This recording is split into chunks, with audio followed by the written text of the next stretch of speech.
ओम शांति। 26 जुलाई 2023 के ईश्वरीय महावाक्य मुरली के मुख्य पॉइंट सुने। आज शिव परम पिता परमात्मा शिव बाबा ने कहा, बच्चों, मीठे मीठे बच्चों, प्यारे प्यारे बच्चों, मेरे रूहानी बच्चों, आज सुनो मैं क्या बता रहा हूँ आपको। ध्यान से सुनो।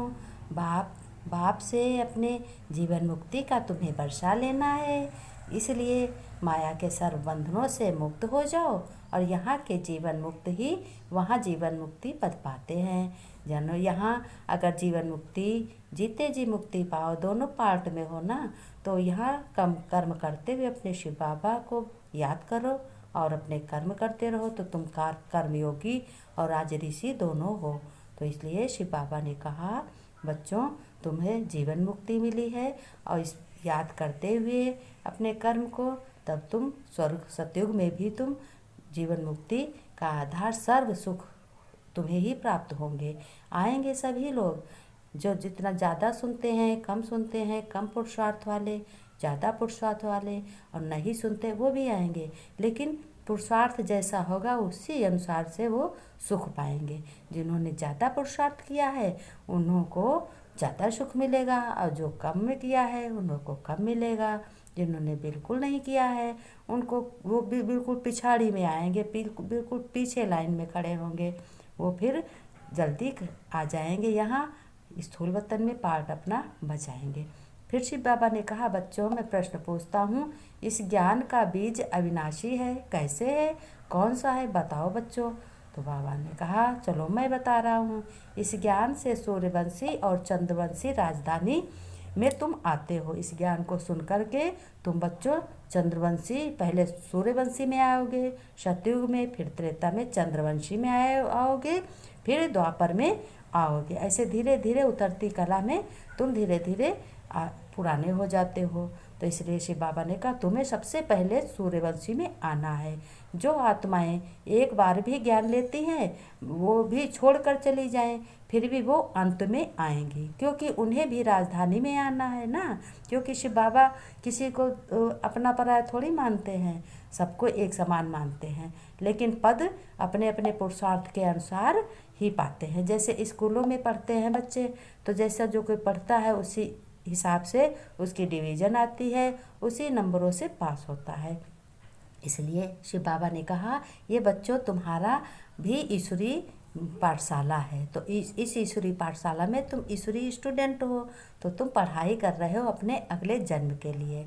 और पिछला जन्म जो है वो तुम अपने कर्म करते हुए शिव बाबा की याद करते हो कि मैं आत्मा हूँ, परमपिता परमात्मा शिव बाबा मेरा पिता है, वो सब कर्म करवा रहा है, वो कर्म करावनहार है और मैं करने वाली आत्मा निमित्त हूँ, शरीर द्वारा काम करती हूँ।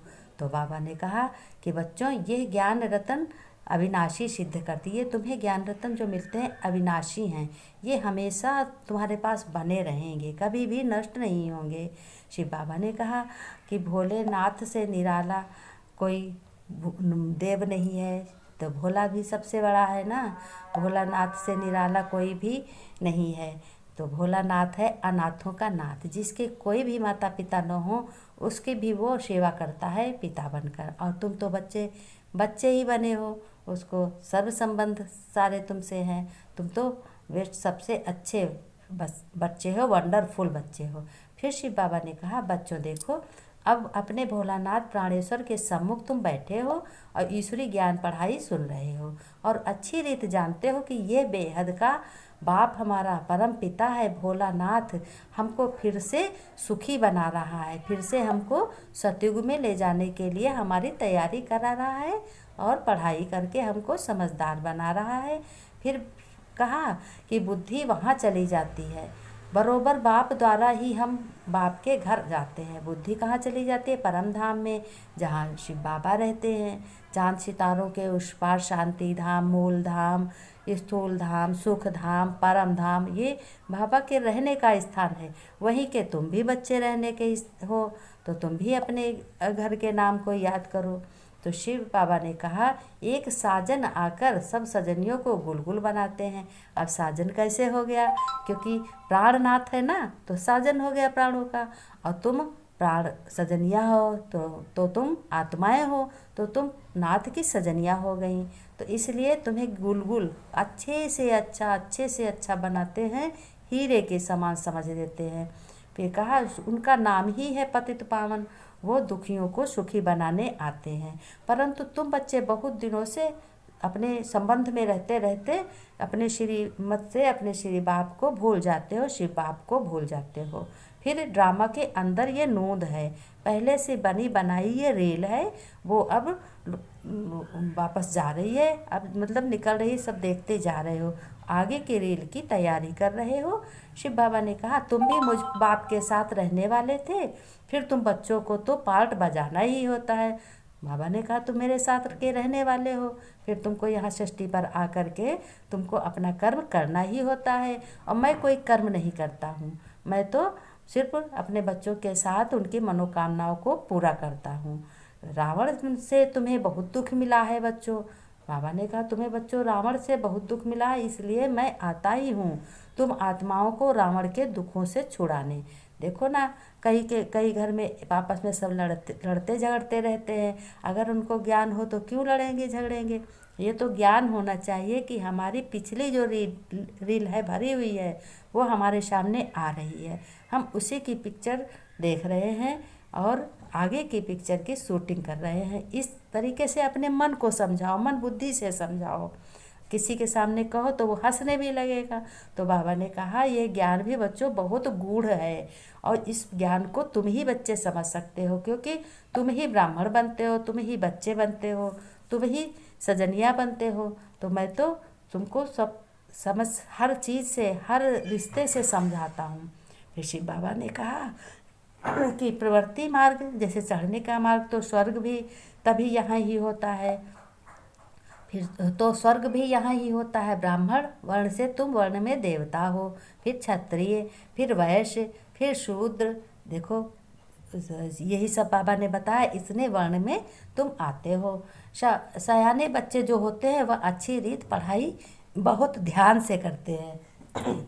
जैसे स्कूलों में बहुत अच्छे बच्चे होते हैं, वो पहले से अपना पाठ रिवीजन करते रहते हैं और अपने अच्छे हाईएस्ट नंबर से आते हैं। इसी तरीके से शिव बाबा ने कहा तुम भी बच्चे अच्छे से अच्छे पहले अपना पाठ पक्का कर लेते हो, अच्छी रीडिंग करते हो और तुम अच्छे सयाने बच्चे हो। अज्ञान काल में भी बच्चा है तो समझाते हैं। फिर शिव बाबा ने कहा कि बुजुर्ग को पिताजी कहते हैं और सिर्फ कहने का मात्र कह देते हैं, ये तो सभी का बापूजी है। बुजुर्ग को भी पिताजी कहते हैं और कह देते हैं, यह तो कभी का बापूजी है। प्राणेश्वर अर्थात सभी आत्माओं का ईश्वर है बाप। आज कितनी मोस्ट बात शिव बाबा ने कहा, प्राणेश्वर अर्थात सभी आत्माओं का, विश्व की जितनी आत्माएं हैं उन आत्माओं का ईश्वर है बाप। शिव बाबा है बाप, शिव बाबा है भगवान, शिव बाबा है ईश्वर, इसी भोलानाथ। बाप कहने से वर्षे की खुशी में दिल में आती है, बाप का उससे संबंध निभाओ तो एक खुशी अंदर से अपने आप जागृत होती है कि हमारा भगवान पिता है तो हमको तो सर्व सुख होंगे। आज कोई बच्चे कहने लगते हैं, दुखी होते हैं घर में, उनकी परिस्थिति ऐसी होती है, बेचारे गरीब होते तो कहते हैं कि हम भी कोई धनी बाप के यहाँ होते तो हम भी सुख पाते। तो इसी तरीके से बाप कहते हैं तुमने सर्व संबंध हमसे लगाए हैं, मैं तुम्हारा पिता हूँ। तो पिता का संबंध एक ऐसा होता है कि दिल से खुशी चढ़ती है और खुशी में ही हर का कार्य अच्छा होता है। बाबा ने कहा सिर्फ कहने के मात्र है, तुम बच्चों को भी नंबरवार पुरुषार्थ करना है, ये तुम्हारे में अंदर ही अंदर ये बात चलती रहे।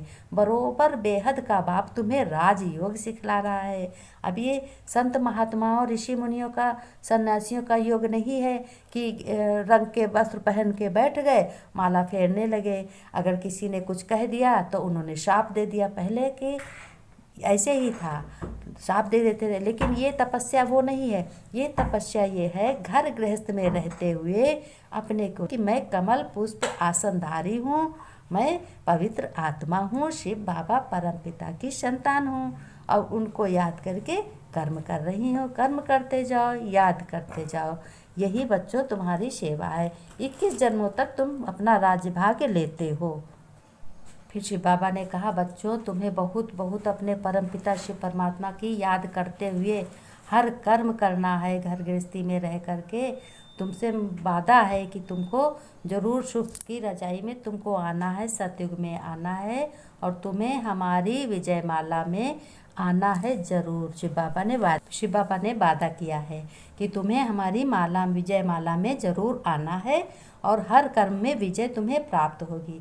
लेकिन किसी राजधानी के लिए साहूकार प्रजा, साधारण प्रजा, नौकर चाकर भी तो होने चाहिए। तो जो कितनी बड़ी राजधानी स्थापन हो रही है, तो जो कम पुरुषार्थ करेंगे वो कम पद पाएंगे। ओम